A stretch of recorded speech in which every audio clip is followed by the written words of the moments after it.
In Job chapter 2 and verse 10, we see this remarkable response by Job to his wife's advice. And his wife's advice was pretty drastic. His wife told Job, "Curse God and die." And Job replied to that, saying, "Shall we accept only good from God and not trouble?"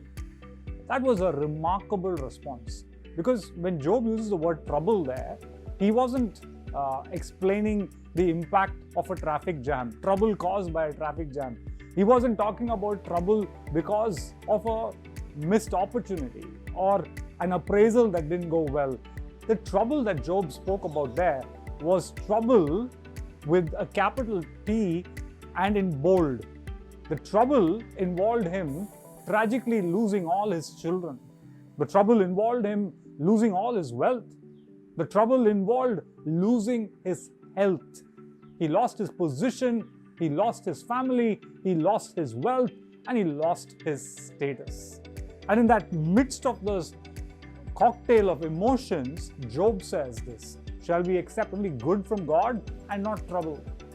And for me, that one statement tells me that Job was able to respond to his tragic situation by yielding to the sovereignty of God. The point is, the normal reaction to such a tragedy would be that of anger, bitterness, but the right response is to yield to the sovereignty of God. The news that you and me need to understand is this, that God doesn't need your permission or mine to allow what He feels fit in our lives. The sovereignty of God is looking to God and say, "God, I don't understand, but I believe that you are doing the right thing in my life." But then how can you explain the actions of a wicked dispensation? How can you explain a gun-wielding shooter who randomly shoots children at school? How can you explain the tragedy of an accident? How can you explain untimely death? Well, we may not always understand what God allows in our life. But the sovereignty of God is saying, "God, you are sovereign, and even though I don't understand, I trust you. I trust who you are, I trust your character, and I trust your intent. You do what is right." You see, just because we don't understand the intent of God does not mean that the intentions of God aren't right. Somebody put it beautifully this way, saying that on this side of heaven, we view life through a keyhole. And all that we see through the keyhole is a limited view.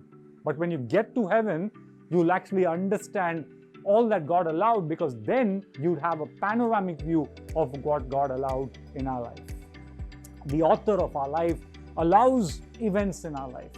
And these events sometimes seem like random dots on an artist's canvas. But over time, as you look back, you'll realize those random dots have actually culminated into a beautiful picture. That's how these situations that don't seem to make sense in our life will one day add up to something beautiful. Just want to tell you this, that even when life feels like it's broken into a million pieces, Jesus is more than able to pick those pieces together and make something beautiful out of the tragedy.